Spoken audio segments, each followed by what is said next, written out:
Nice. That's so creative. It's so good. Unique. I think we started that. Yeah, we totally did. That's great. How's it going, Nasties? Hernan, thank you. Very good. He's the best producer we have, I swear.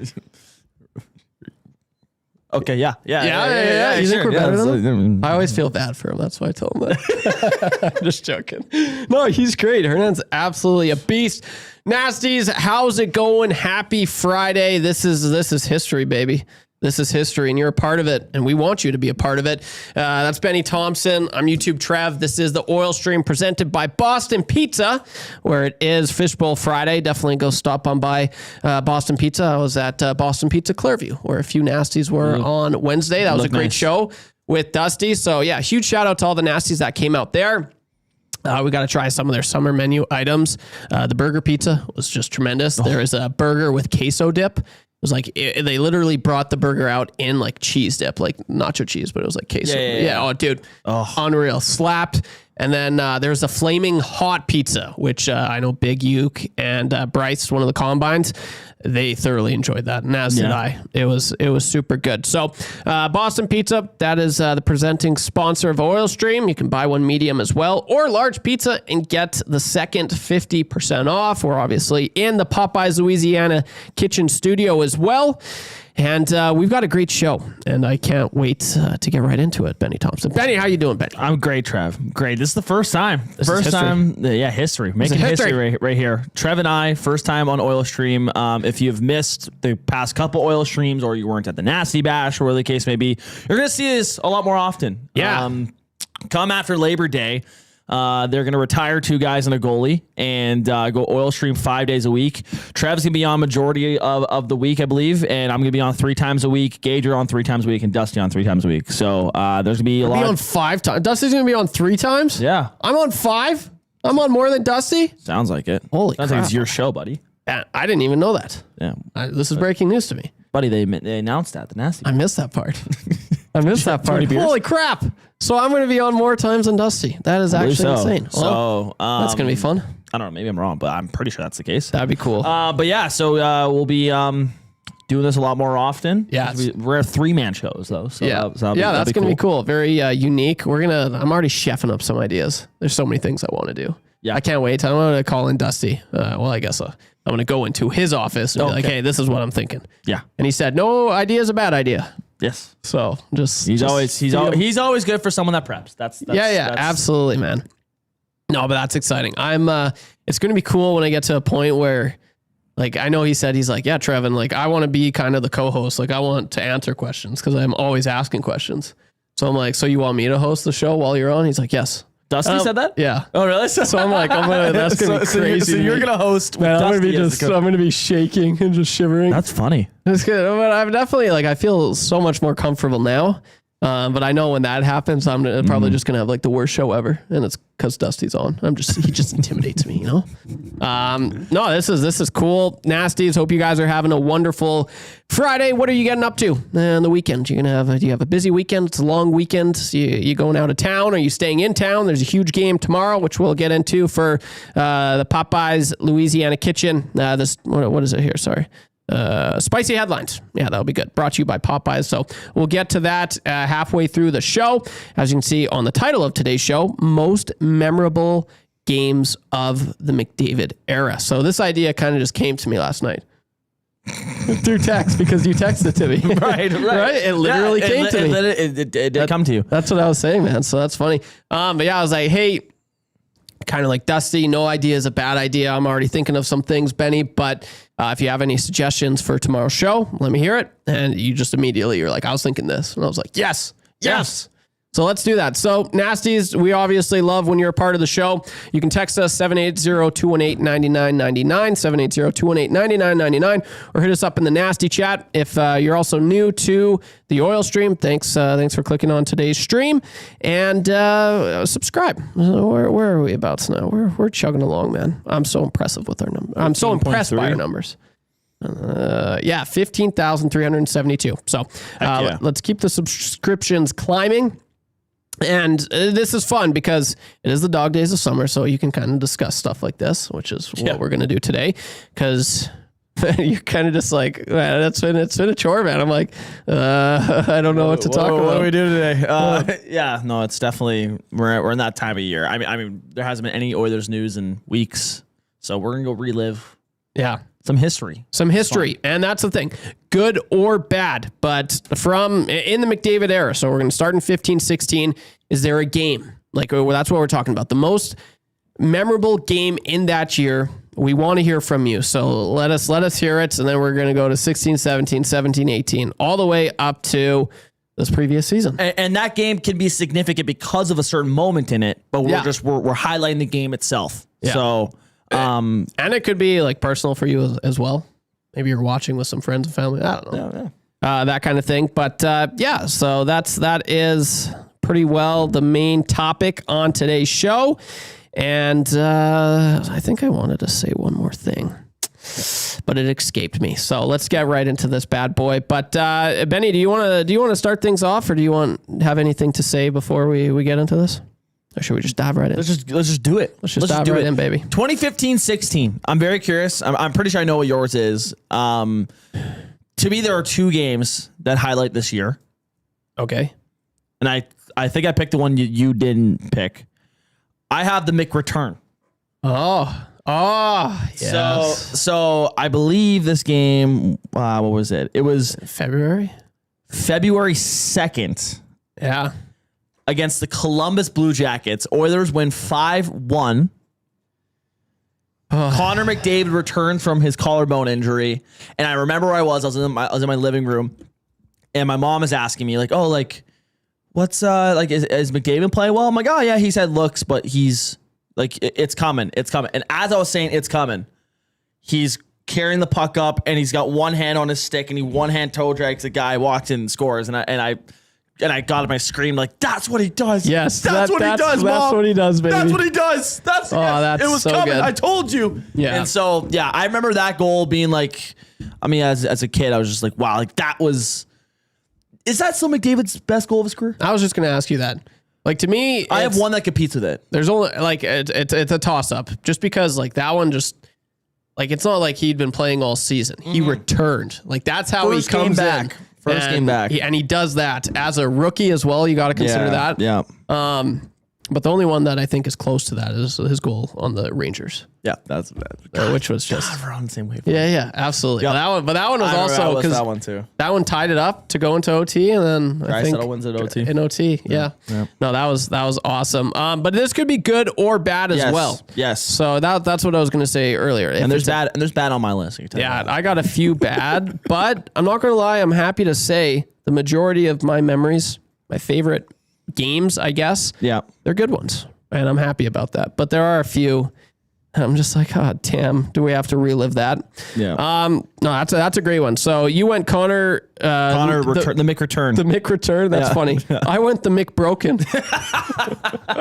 Mick broken. Yeah, that one was tough. That one too. Why was it tough? Well, it was actually on my birthday. Really? That was my birthday present. Yeah. Seeing Connor McDavid just hold his shoulder, leaving the ice. Matt Hendricks goes to comfort him. And he's like, oh, are you okay? Yeah, McDavid's like, no, I'm okay. Yeah, I'm good. I'm okay. Oh man, yeah, that was my birthday. I would have loved to work radio that next morning. Yeah. Just to hear what the text would have. Oh gosh, yeah, that would. I mean, it would have been. That's a good question for Dusty. Yeah, like what was it like? Yeah. The morning of. But it came out like early, like the next day. Like, oh yeah, he was out. I remember like at lunch. In grade 12, when they announced it, I was like, oh, yeah, gosh darn it, man. Like, I was so pumped. And that was like really when they were starting to get things going. Yep. Like with their offense. Right. And I was like, damn, like that was just so sad. So I got McBroken. And not only that, it robbed Sid and Connor in their first year. Yes, of the rematch. Of their first game against each other. Yeah, yes. Which it was just also, so you had to wait till year 2, which was kind of annoying because I wanted that like right then and there. Yeah. Like what does Connor do against, how does he look against like the best there is at the time. So McBroken, gosh, where were you when McBroken happened? Where were you when Mick return happened? But yeah, so we're kind of like, those were like the two major. Those were the two big ones. Like that, like, I think that's all that really comes to mind. I remember McDavid's first game against Toronto in his rookie season. That was a big one. He had 5 points. Yeah. Yeah. And that was it was Eberle. What was the line? It was McDavid, Eberle, and was it Pouliot on the left side, or it might have been Pouliot. Yakupov? No, Yakupov would play. Because then his first line ever was his first formed consistent line was Mick Yak Poo. Yeah. Which I remember they were like, oh, the Mick Yak Poo strikes again. I'm like, that sounds pretty terrible, honestly. Troll says in the inbox, robbed McDavid of the Calder too, even though he still should have won it anyways. Yeah. Yep, that was tough. That was the year Panarin won it, right? Yeah, he won it as a 26-year-old. Yeah, or 25-year-old. That's ridiculous. And he was riding shotgun with the Hart and Art Ross winner that year as well. Patty Kane. Yeah. So you're just like, you gotta be kidding me. No, but he was a point per game. He would have had 80. He would have finished a point per game player. Like he finished that season as a point per game. So I imagine, and who knows, he probably would have just continued to get better and better as the season went on. I also just want to say, I've been fighting it. My throat's just been, so if I pull the mic to the side, if you hear a cough, my apologies. I can feel it right now. My throat's just scratching. Or it's itchy. It's That's itchy. Not good. Yeah, so, okay. No, those are great. VR Montenegro, I forgot which pylon of a D-man that was. Yeah, I mean, I think we try to forget, but we can't forget. Man, that's still one of the dumbest things ever. Manning. Oh, yeah. Oh, my God, that trade.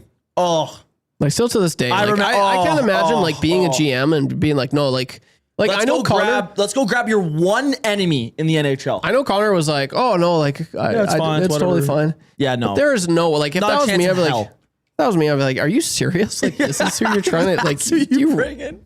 Unbelievable. And at the time, I thought Drake Caggiula gonna be something too, and he goes the other way. I'm like, oh, that sucked. I had big expectations. I did too. For him, for really. a 7th D man, I can't. Oh God, Peter Chiarelli is tire fire. Oh, absolutely. Nolan from St. Albert, the Spinorama backhand goal versus the Jackets is up there too. Oh, from last year. Yep. Spinorama. Oh, yeah. That's right. We were Amazon Prime game. Yes, that was good. There was good. Yeah, that's a good one. We got Klima's lid here. You can text us 780-218-9999. Lots of huge games during the 97 era, but I was at the Connor Brown first goal game. 3-minute standing ovation. Definitely goosebumps that night. That would be Game cool. 4 and 6 of the 2024 finals were also amazing too. Lifelong memories. Right on. Love to hear it. Okay, I think let's transition smoothly into the next season. 2016-17. 2016-17, baby. I mean, their first big year in terms of playoff success and everything. This kind of changed the whole trajectory of the team. I'm going to their second round series against Anaheim. And game 6 at Rogers Place, 7-1 beat down. I think they went up 5-0 early in the second period. I believe I have the game score. I'll go find that. This was the Draisaitl already been having a huge playoff, but the hat trick for Leon Draisaitl, that was the Duck Hunter, that game. I remember exactly where I was for that one. That was oh my goodness, they're gonna win this thing, and then they lost in game 7. Just such good chemistry with Anton Slepyshev and Milan Lucic. Who'd have thunk it, hey? Milan Lucic just feeding them to Leon all game. Yep. Yeah, that's so weird. Yeah, sorry, no, it was 5-0 in the first period. For Edmonton. I was bartending that game in Pincher. Really? And I was just so terrible. People were waiting for their drinks the whole time. I'm just wait. Just watching you just gotta wait, sir. Yeah. Something special's happening right now. That game was by far one of my favorites of the McDavid man. era. That was special. That was so special. I love that, man. Great choice. I've got game 1 that year was opening of Rogers Place. It was an inaugural season. Correct. Against the Calgary Flames. They opened up they opened up the season home and home with the Flames, and they went 2-0 to start. And because for me, I was the only Oilers fan back home. So I was just out with a bunch of Flames buddies. Yeah. And we were out, and I just remember it was the penalty shot. Right. That McDavid had on, was it Brian Elliott? I think was the goalie. It was Brian Elliott. Yep. And I just remember that, man. And just the call was electric. The fans were just so Cuthbert into on the call? it. I think it was Bob. Was it Bob Cole? I think it was Bob Cole. It might have been Bob Cole. I think so. Yeah. But oh man, it's just iconic. And I just remember the goal. I remember they immediately panned to Wayne Gretzky after. Yeah, and he's standing up clapping. And I'm just like, there it is. The passing of the torch kind of. And the future was so bright. His Sally was great. He's like, let's go. Yeah. Oh, take me back, man. Oh, I'm going to be saying that a lot. Yep. Absolutely. You says Davo had a nice quick turn goal that game 6-2. No, I'm pretty sure that was game 4, I want to say, because that was to make it 3-0, and then the Ducks stormed back and won that game in game 4. The goal, remember, against Sammy Vatanen's following him up the wall, and he makes that quick turn, rips it far side. That was goal of the year. I remember that on the highlights the whole summer. Yes, that I believe that was game 4, because then the Ducks actually came back and won that game and sent it. Yeah. But that goal was a beauty. That was. Honorable mention to this year as well. This one just popped in my head. Do you remember against the San Jose Sharks, down 2-1, Clef bomb ties the game with 3 minutes left, and then in overtime, Draisaitl feeds Desharnais in the slot. One timer short side and win it. Game 4, I believe, to take or was it game 5? No, that was game 5 to take a 3-2 series lead, I believe. Yeah, I remember that. I was like, oh, why did they get Desharnais, man? This is ridiculous. And then he scored that. And I remember that being the only Oilers overtime win in the playoffs for 6-7 years. I remember that. It was a while. No, honorable. That's a great honorable mention, man. No, these are awesome. Okay. I hope you guys are enjoying this. We're having fun. Benny, we've got 7 years to go, or 8 years. Yeah. But I like taking a trip down memory lane. Coop and I kind of did something similar to this, our 3 favorite moments in the McDavid era. But I like this. This is cool. Highlighting. And there's so many to pick from. And that's the thing. It's good or bad. And for the most part, seeing a lot of good, which is great. Well, this was the young, up and coming Oilers fun times. And I will say, for a little bit. For me, at the time, I'm like, oh, McDavid, he looks like a grown man. He's an adult. I know. And then now you look back and see, I'm like, he was just a kid. Yeah. For all those guys, they're just so young. Yeah. So young. And I always remember, it's just perspective, right? I always remember, my stepdad being like, oh, look at these guys. They're just kids. And they were older than me. Yeah. I'm like, no, they're solid. They're big. Yeah. And now I understand what he was saying. I'm like, no, they were absolutely just little youngins. Okay. Take it away. 2017-18, Benny. What is the most memorable game that sticks out? So I remember this year was a massively disappointing year for the Oilers. They were supposed to kind of repeat at least some of the success they had in 2017. This is the year they missed the playoffs for the first time after that. And I remember this is when McDavid was chasing Nikita Kucherov for an Art Ross trophy and the Hart Trophy. This was the year where Kucherov just went off and was the guy, I believe, that year. This is all off memory. But I remember there's a game in Edmonton. Tampa comes to town. Kucherov has a solid, good point lead on McDavid. And I remember watching this game in my basement, and McDavid posts a 5-point night, his first ever 4-goal game of his career. Remember the short side goal he had on Vasilevsky from the goal line? And he was feeling it. He was feeling it. I remember this game very well, actually. Because I remember sitting there going that's the real MVP. That's the real best player in the NHL. Screw Kucherov. That's the guy. Kucherov, I believe, went on and won the Ross and the Hart Trophy that year. But McDavid, at least, I believe that game pushed it within a 2-point gap or something like that. And I remember that game. That's one of the only memorable games from this year. For me. That was a tough season for sure. I remember after that game for several years, I'm like, oh no, he's always good against Tampa. Yeah, just because of that game. Just I was like, and I remember Stammer was in, and they were like, oh, Kevin Quinn's like, it's a star-studded affair tonight. Yeah, and that was a good one, man. I love that. Oh, it was so cool. And the thing with McDavid, which was just, it's still insane. But it was his first year, okay, he had this many. And then the next year followed up with more and more and more and more. And I just, each year I'm just like, when does it stop? Yeah. I don't think I'll ever see that. Yeah. At least not for a very long time. Mine is game 1. I got it. It's called, so it's funny. The first one was McBroken. 2016-17. Actually, I scratched that one. I just came up with the last one. 2017-18. This one, I'm calling it the McHattrick. And it was game 1 also against the Calgary Flames. Right. And he started, I'm pretty sure they won that game 3-0 or 4-0. Correct. No, 3-0. Yeah. He had all 3 goals, including the empty netter. Yes. Lucic fed him on the empty netter. Yeah. And I remember it was either goal 1 or 2. He's just skating down. Yep. And he went top glove. Yeah. And I was just like, I think it was on Mike Smith at the time. Yep. And I was like, just suck it again with the Flames buddies. So I was like, Get him. It's so funny. But yeah, and then it was so memorable in a good way, because after that, like, there was many lows. Like that season was just so sad because you wait so long for, the team you cheer for to make the playoffs. Yeah. And then what do? They followed up with the stinker season, and that's not really on the players' fault. Yep. That's good old Chiarelli.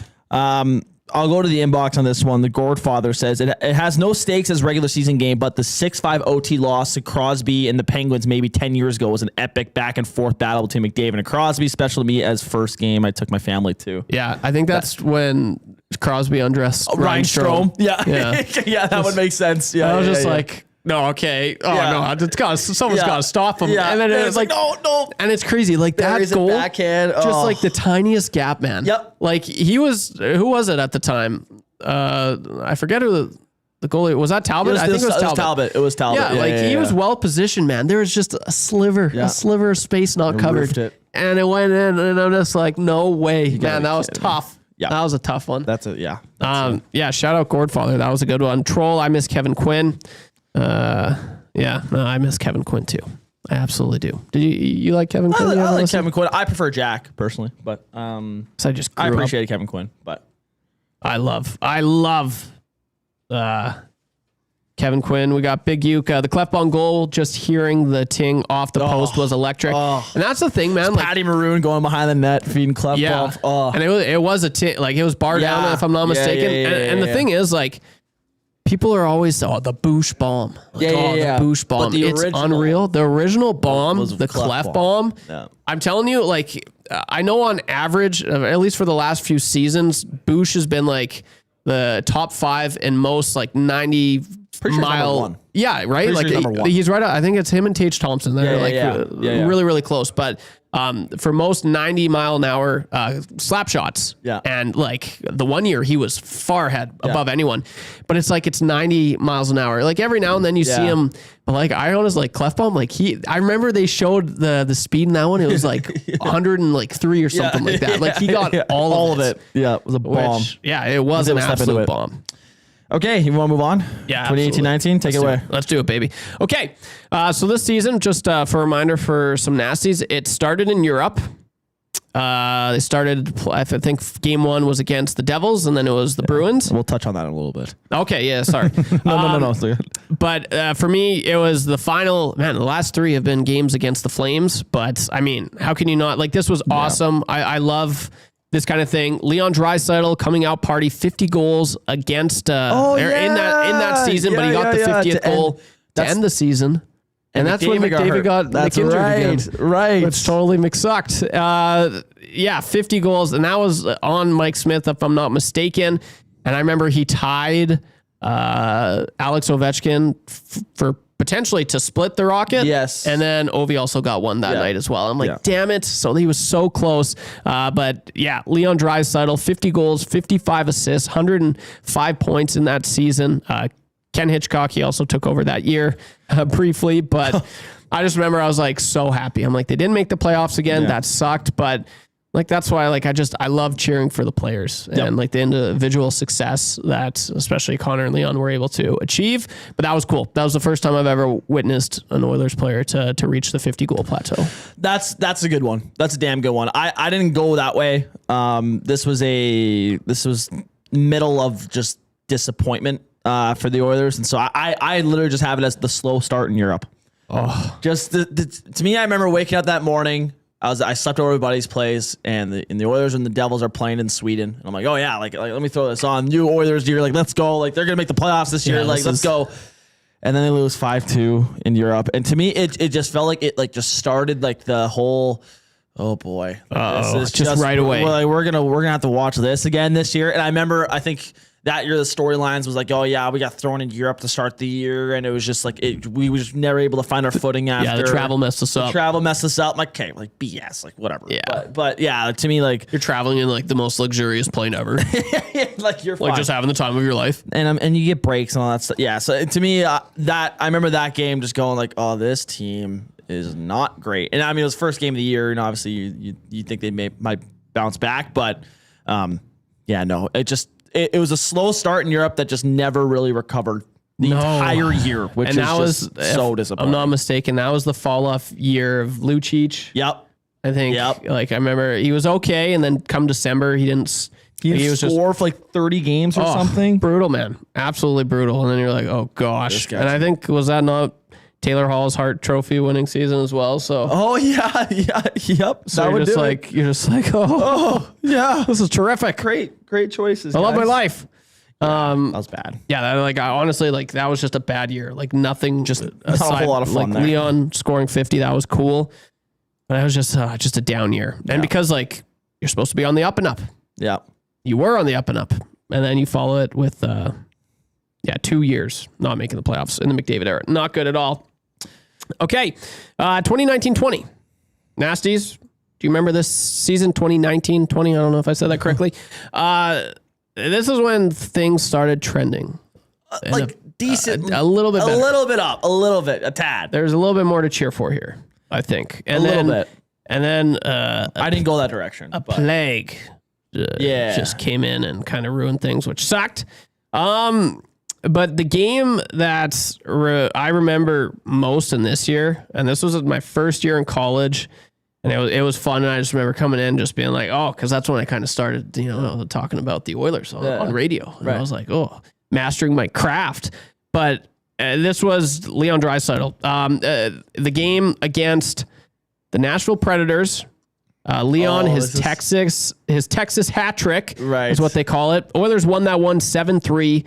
But I remember like that was just my favorite game. I remember they started so strong. It was the emergence of, I've talked about this before, but the Dry Yamo Nuge line. Yes. He would go on to win Art Ross Trophy and the Hart that year, and it was a shortened season, which sucked.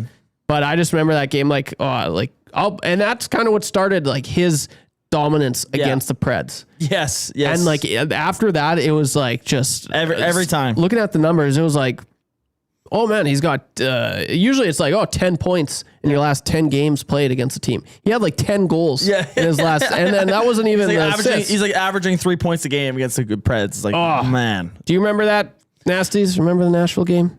Texas hat trick? Oh, that was beautiful. Oh, and you know what stood out that game? It was the first time I've ever seen this happen. Leon Draisaitl was on the power play where he was kind of behind, like he was in front of McDavid, but his back was facing him. Yeah, the classic like received on the back. That was the first time they ever did that. It worked. Yes. And it was just like, oh gosh, that's lethal. Yeah. Like, what do we got here? So that was it's a good pick. You like that? Yeah. I went more depressing. And 83 runner has pretty much my exact pick. I went game 4 of their play-in series against the Chicago Blackhawks in the bubble. Where Archibald scores 45 seconds in. It's like, okay, maybe this team does like come back and win this thing in game 5. And if they handle this, and it's just Jonathan Taves just shuts down McDavid for McDavid had 2 points, but it was just like a clinic.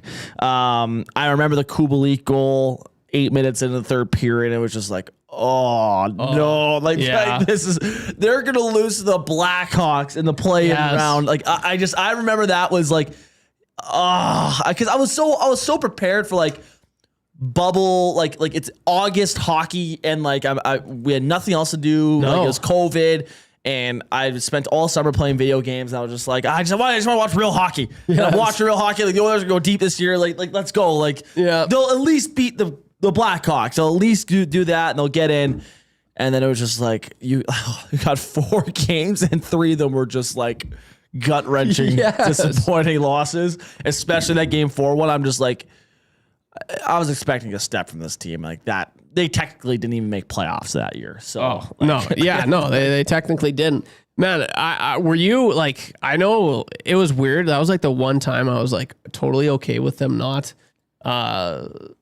going far. And like I kind of wanted them to lose, which is crazy saying that because it was also the Alexis Lafreniere sweepstakes, like how it came out, and the ping pong ball that came up. It was a random team. It wasn't any of this. So the Oilers had amongst several other teams a 12.5% chance. Yes, that's right. Drafting Alexis Lafreniere, and that's why I was like, okay, this is okay because you know what, you've got like, what could that be like? Obviously. Alexis Lafreniere hasn't really turned out to be anything. It's really nice, but it would just be bad on the track record as well with the Oilers, especially with their first overall pick choices. The Yakupov stuff. If Lafreniere was an Oilers pick, I think a lot of people would be clowning it a little bit more. Oh yeah. Max Bazuzu says we should get Benny to try to recreate all these moments in chill. It'd be really hard. Honestly, it'd be really hard to do. I see some people do that, but it's like, oh my God. That takes hours. You can't control you gotta control the AI. You gotta control everything. It's nuts. Yeah. And then 83 runner in the nasty chat. 2019-20 was Jonathan Taves' last historic moment, putting out the Oilers in the bubble. Yeah. This is interesting. Baptized Big Uke. Evan Bouchard only has one recorded shot over 100 or one shot on goal over 100 miles an hour in his last 5 seasons. That's crazy. And that's in the regular season. So he's a high 90s, mid 90s guy. Like, just and that's what it is. Like I was like, man, like I know he has a bomb. No, but it's when I think about it, like I think the difference is that Bouchard's shots are when he takes it, corrals it, winds up, shoots, versus Clef bombs are one-timers. Yeah, he steps into it. I think that's the difference. Yeah, because at the skills competition the Oilers do, I know I've seen videos of him clocking over 100. Yes, and that's because it's one-timer, steps into it. So. Yeah. Okay, you want to go to 2021, 2020, 21? Yeah, let's do it.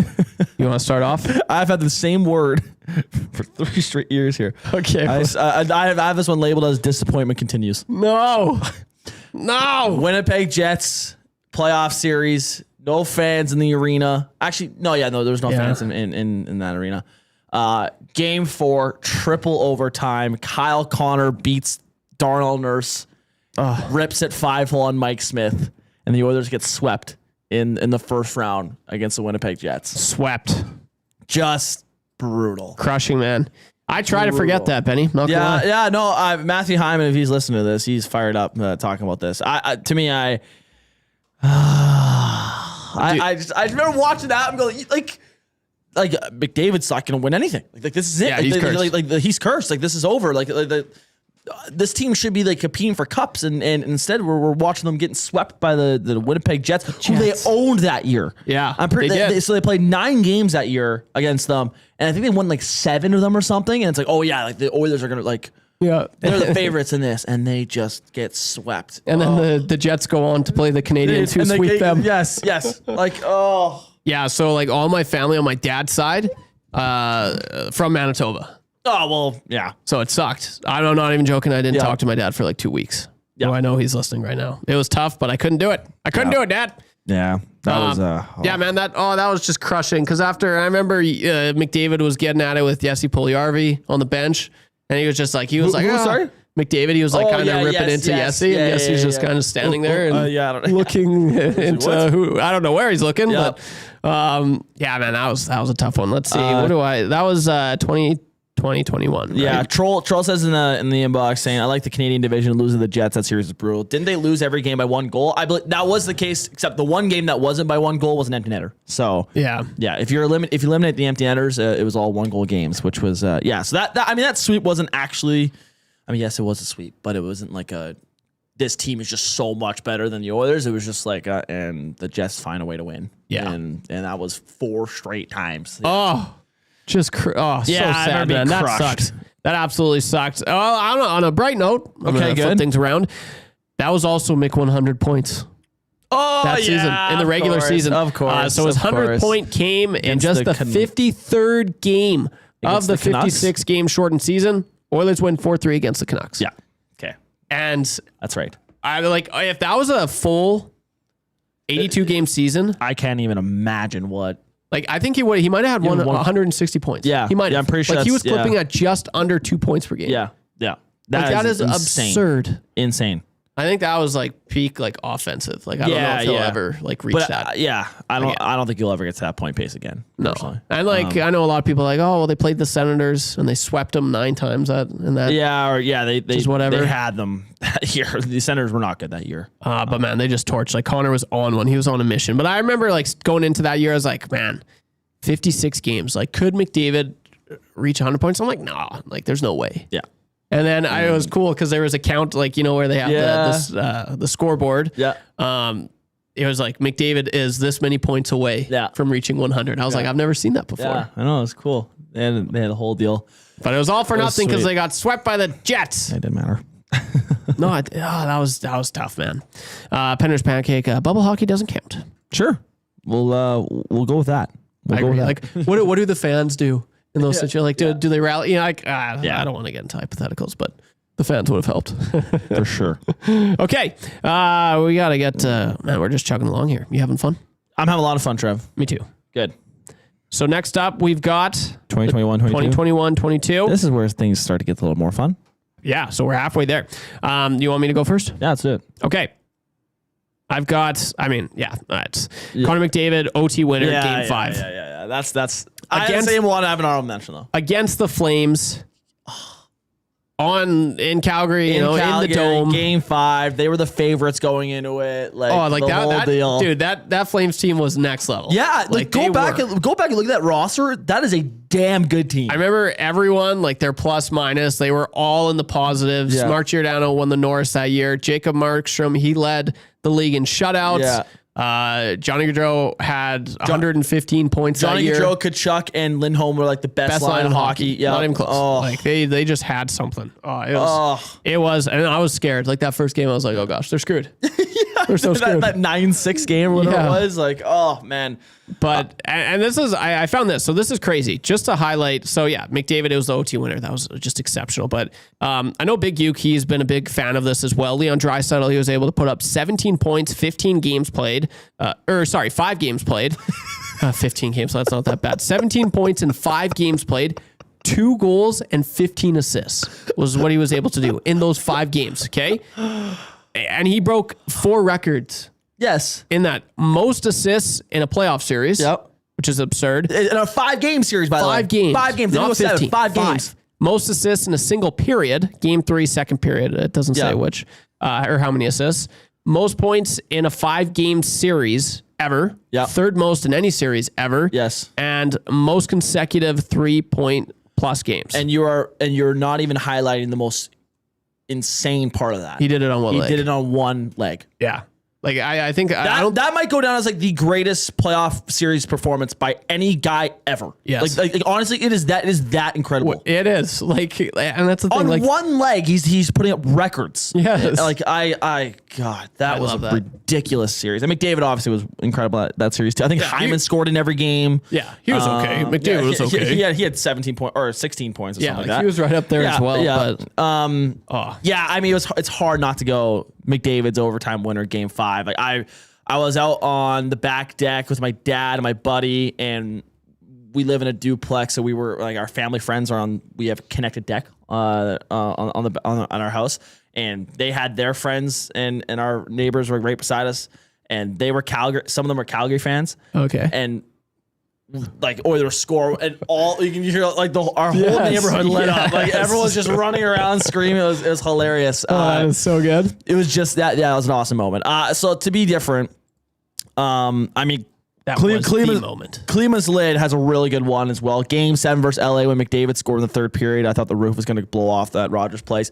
That's a big one. Where Sean Durstee's too busy screaming at the ref, and McDavid's like one-manning or just like taking it all himself, scores it. 2-0. Yeah, good game. Yeah, that was a really good game. Cody Ceci first goal of that game. Yeah. The other honorable mention I have is the one we were talking about earlier. Oilers beat the Rangers. McDavid walks 4 guys and scores to tie the game late, and Draisaitl wins it in overtime. Yeah. That was I remember where I was for that one, watching that game, and I was just like, I was like, I think I know we were talking about this earlier. I do think that's McDavid's best goal of his career. Yeah. And I would put it top. I understand there's no like stakes on it necessarily because it's like a whatever game in November, but that's to me, like a top 10 goal all time in terms of just like skill level. I agree, man. He walked 4 guys and then the goalie. Yeah. Like, and just so smooth. 1-on-4. Like, he saw 4 guys bunched up in a box and said, I'm going through all of you. Yeah. And then I'm scoring. Yeah. Yeah. It was epic. I'll always remember that because that was the first time I ever went elk hunting. And we came back just in time to see that goal. Yeah. I was like, this is the best day ever. My buddy was playing for the Spruce Grove Saints at the time, the AJHL. And we went and watched them. And then we came back and we it was in the final 10 minutes of that game. And we're falling on the way back. We were hearing the comeback. Barry scored. Pugliarvi scored. It was like, oh my God, this is going to be fun. Oh, tremendous. I love it. Yeah. Oh, yeah, yeah, true. Yeah, 83 runners. Drysdale skating by the bench and yelling at the Rangers, here we come, boys. Yeah, that's great. That's when he started to, like, he was Leon at that point. He could go around saying all that stuff. Yeah. Okay, 22-23. So this was an interesting year.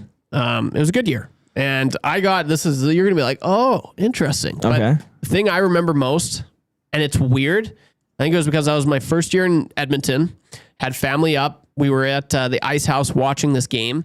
And it was Matthias Ekholm's first goal as an Oiler. I don't know why. I remember that so well. It was against the Maple Leafs in Toronto, March 11th. That's also my brother's birthday, so that's why we're out. The Oilers won 7-4, and after that, is that what spurred their crazy streak? They went 18-2-1 in their final 21 games. That's right. But I just remember Bush, and I was like, okay, no, Bush is okay. He's doing good. He still has the defensive lapses, so we're gonna get this guy. And that's what Kenny Holland did. And just all of a sudden, right up there with the top 3, like, defensive pairing in the league. But I just remember Bush, he feeds it to Ekholm, clap bomb, top shelf goal. I was like, this is great. This is awesome. Guy. This is the guy. So it's a weird moment. That's a damn good one. I remember that so well. Big U says we watched that Connor goal on my phone while at the Elks game, watching them get pumped by the Riders. Oh, that's a story. That's good. That's a good one.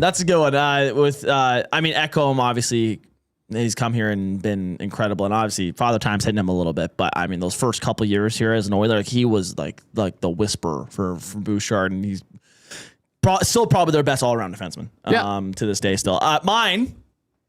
I was at this game. Game 4, Vegas Golden Knights. Oilers are down 2-1 in the series. They have a huge performance, win it 4-1, and I can't remember who's going for the empty net. I think it was Draisaitl. Well, yeah, it would make sense if it was Draisaitl because, yes. So, he missed it. Okay, yes, that's right. That's right. So here's what happened. I had a bet on the game. Oh. And the only thing I was missing was a Draisaitl goal. Oh. Empty net. He's got the puck on the right-hand side. I'm like, the whole place is going nuts. I'm like, oh my God, the Oilers are going to tie this series and I'm about to win my money. Let's go. It was like, I was going to turn to $100. And I see Draisaitl misses the net on the empty netter. And my head goes back. I'm like, no. And then I hear the entire arena gasp. And I'm looking back, I'm like, and then I see Draisaitl in the corner. I'm like, what happened? That was the Pietrangelo slash top, come down on Draisaitl. I was like, oh my God, like, what happened? I had to watch a highlight of it after. I didn't see it. My head was back screaming that my bet lost. Yeah. And my buddies are going like, oh my God, is he dead? Because Pietrangelo gave him the hardest whack ever. He and then chopped him. Nurse fights Nick Hague and gets the same suspension that Pietrangelo got, which is to me I wasn't in radio at the time. I would have went on a 30-minute rant about how dumb that was. That is ridiculous. That was So, and it's funny actually. I saw Matthias Ekholm that summer. I didn't talk to him. I want to give him his space, but I saw him talking to some family friends or whatever, and we walked past him, and he's describing the moment to his buddy. He's going like, and then Pietrangelo just takes a stick and whacks Draisaitl. I couldn't believe it. I was like, I've never seen anything like this. Yeah, literally, he's like, oh my God, I can't believe I couldn't believe my eyes. That's crazy. So that game was pretty funny. That was their last win that season. Vegas took Game 5, Game 6, but the Petro chop was that was ridiculous. Good honorable mention. Klima's Yamamoto third period goal versus LA Game 6. That was pretty good. Yeah, that was sneaky good. I like that. Wrister from the blue line. Yes. Yeah. Right on. Okay, so Benny, we got about like 9 minutes, so we kind of got to rip through these last ones. Let's go. Yeah, we'll make it quick. So let's go. Yeah, I mean, 23-24, final game for Jay Woodcroft. That was the most memorable for me. It was a 4-1 win against the Seattle Kraken, but they began that year 3-9-1. That was their record. Oh, yeah. That was the year that they won 16 games in a row. But to me, that was my first year doing pre and post, first year with the ST. Yeah, That's how I started. I'm like, this sucks. Yeah. Wow. Okay, that is good. I just remember it was just so, because all of a sudden, Woodcroft's fired, EST, Maddie was all over it. We got to do this. And so I was just like, oh my gosh. Yeah. So, wow. Yeah, that was my mine is Oilers go to Game 7 in the Stanley Cup Final. That Game 6 win, 5-1 at home. Yes. That was an incredible night. I have honorable mention of I was at this Game 4 against Dallas. Dallas goes up, I believe, 2 or 3-0 to start off that game. The Oilers come back and win that one. Yeah. That was when Draisaitl scored a goal right after Janmark scored within like 30 seconds, and I was in the building. That's the loudest I've ever been in an arena for. It was incredible. So those were my 2 honorable mentions. I mean, that was a fantastic year for the Oilers. So it was unreal year, and the upcoming year as well. Another unreal year, 24-25. My most memorable moment, the thing that sticks out to me the most, man, and this is another gut punch. Zach Hyman getting injured against the Dallas Stars, Game 4. Oh, you had disappointment there. Yeah. And okay. I'm telling that would have been a whole different series. I remember I uploaded a video on my channel. I'm like, this changes things. Yeah. And I remember people commenting, oh, like one player isn't. I'm like, no, but Zach Hyman's one player is having he was on pace to set a record in the playoffs for hits. Man, what could have been? Yep. That was just so tough. That was sad. I remember that the most. I went Oilers started off hot in the Stanley Cup Final, that overtime win in Game 1. I could have won Game 4 where they come back from down 3 and it was Draisaitl again that won in overtime there, but Game 1, Oilers win Stanley Cup Final. I remember going like, this team's different. This team's win the cup this year. Like, this is it. Like, they're getting their revenge. And then it was like, pretty much Panthers ran the show after that. Oh, it was not even close. I remember I was like, holy crap. Yeah. And I should say, my dad's watching. He took me to Game 6 that we were at. Game 5. We were at Game 5. Yeah. I mean, that was a tough game. I felt so bad for my dad. Yeah. Oh, that's right. I remember that. Yeah, that was brutal. Okay, and this last year, Benny, what sticks out the most in your first year at EST doing pre and post? Doing pre and post. One of my favorite games to cover, and not for the right reasons. I went the Oilers humbled by the Colorado Avalanche. 9-1 drumming in November of last year. I think the Oilers had a slow start, and you could tell that there was something off about that team. And then that game happened. And you're just like, oh yeah, this team is nowhere near the same team we've seen the past couple of years. And I feel like they never got to a point where they were like, better than the team they were. Great pick against the Colorado Avalanche that night. That was bad. Absolute great pick. And Colorado didn't stop. Like usually they lay off. Mac Daddy was just he didn't care. Third period, he's ripping around everywhere, firing everything. And he started the season so hot. Yeah, that's when he was feeling it at the beginning of the season. I remember that day as well because I was moving for my buddy. Yeah, he's like, Trev, don't worry. Oh, we got Nathan McKinnon, Cale Makar, Leon Draisaitl, Connor McDavid tonight. It's going to be a great game. We're going to move now. I got some pizza and beers coming. It's going to be the best night ever. And then that happened. I'm like, this sucks. I remember being in the lounge over there going like, what am I watching? I'm like, can I turn this off? I was like, I don't even want to watch this. I have to. I didn't watch the third period, basically. No, that's fair, man. I shot hoops. Nice. So for me, it was Evan Bouchard. He recorded his first career hat trick as part of a historic 6-point performance, and it was a 6-5 victory over the Capitals, January 24th.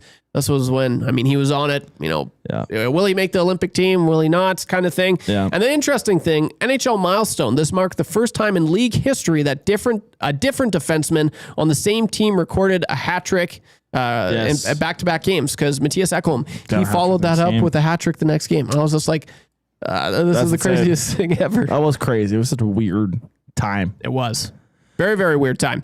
Well, that was fun. Nasties, hope you had fun with that as well. 50 minutes. Thanks for talk. That was good. I like that. I like it. Blast from the past troll in the inbox. Great show today, guys. Loving the passion. We love to hear a troll. and Klima's lid. Game 5 was one of the worst games I've ever been to. And yeah, that was a tough one, man. Tough one, absolute tough one. But time now, we got to get to this. It is the Popeyes, where is it here? Popeyes spicy headlines. I was supposed to hit this a little bit earlier, but it's okay. we just kept the conversation going. Brought to you by the new value menu at Popeye's Louisiana Kitchen, featuring 5-piece nuggets, fried pickles, mini chicken wrap, mini chicken sandwich, and blackened cauliflower, all for $4 plus tax. These are perfect snackable items that can round out your favorite Popeye's meal. Spicy headlines. I mean, this dropped earlier today. This is huge. This is massive. Nasties. I know there's a lot of Oilers that listen to the show, but there's also some Elks fans that listen to the show, and I encourage. I'd get on the Elks wagon if you could. Yes, absolutely, man. Like I'm so invested. I'm so in, and I'm going home. I'm on vacation. It's the last you guys will see of me for a week, and I'm just beating myself that I can't be at tomorrow's game, man. But this was massive. Upper Bowl is open.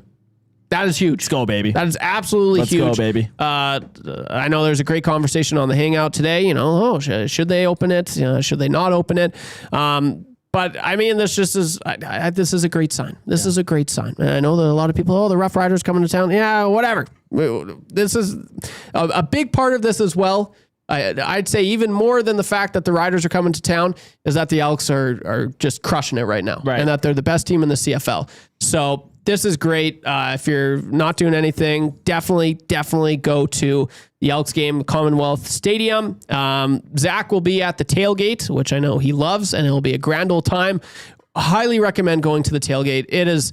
I enjoy going to the games, man.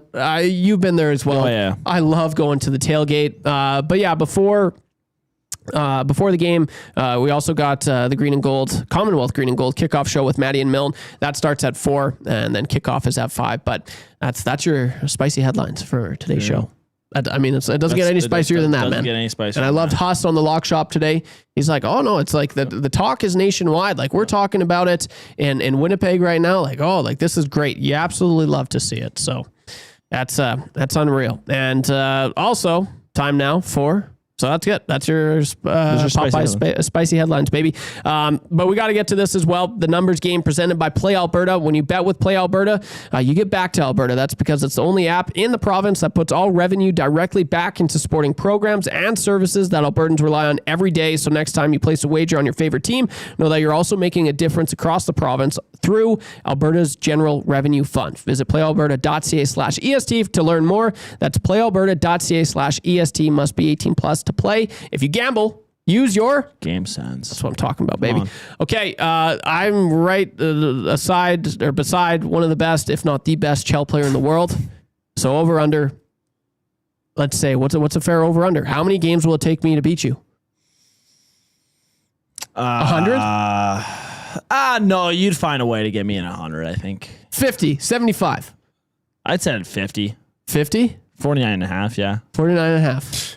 I was saying over like under 7.5. No, Zach, no. 7.5 games to beat him once. I don't think I could do it, man. No, like there's no way. I still don't think you know how impressive it is of a streak. Like I am beyond. Like I'm kind of in awe of your presence right now. I checked Madden's like online versus leaderboard, and I'm gonna check FIFA's when I get home. There's no one in Madden that has an undefeated record. In the so top you might 100. be the only. I might be the only person in sports video games that has an undefeated record, like in the top 100. That's crazy. Leaderboard. I can't fathom that, man. I gotta go check if someone can help me for 2K and MLB the show. If you guys can go check the leaderboard, UFC please. Leaderboards, I don't know how that works, so nobody really cares about that game. I'm gonna be honest. but I'm downloading FIFA as we speak. So if yeah, brother. If I'm gonna check FIFA, see if there's an undefeated guy in the top 100 there too. But currently 464-0 right now. I mean, that's absurd. It's absolutely absurd. Over 500. But I'm taking the over still. It's going to take more than that. But we might do a little series. That could be fun. We got to chef something up. Awesome. Coop, what do you got coming up on EST Afternoons, buddy? Well, a man among the top in the leaderboard of broadcasting, probably the number one. Dustin Nielsen is going to be on EST Afternoons. That's running 1 to 3. Hernan Salas, Joaquin Gage going to be sliding in. We also have Zach to the Future.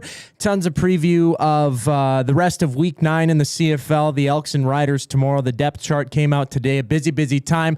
Tons of double E discussion. I'm sure we'll talk some FIFA as well. All the other action going down on the weekend. The Upper Bowl open at Commonwealth Stadium. There's no shortage of sports coverage here on Edmonton Sports Talk. That is what's up. Awesome. Benny, I look forward to working with you in the future. This is awesome. This is a little taste, a little appetizer for the nasties. No, this was great, buddy. And, oh yeah, Zach. Shout out Zach over in the corner. You guys are absolute beauties, and that's it. That's today's edition of the Oil Stream. Benny Thompson, he'll be filling in for me next week on the Nielsen Show. I'm outie. I'm going home, baby. I'm going home, and I cannot wait for it. So from Zach, or for Zach, for Benny Thompson, don't go anywhere. EST Afternoons coming up. I'm YouTube Trev. Have a wonderful day. I'll talk to you guys in a week.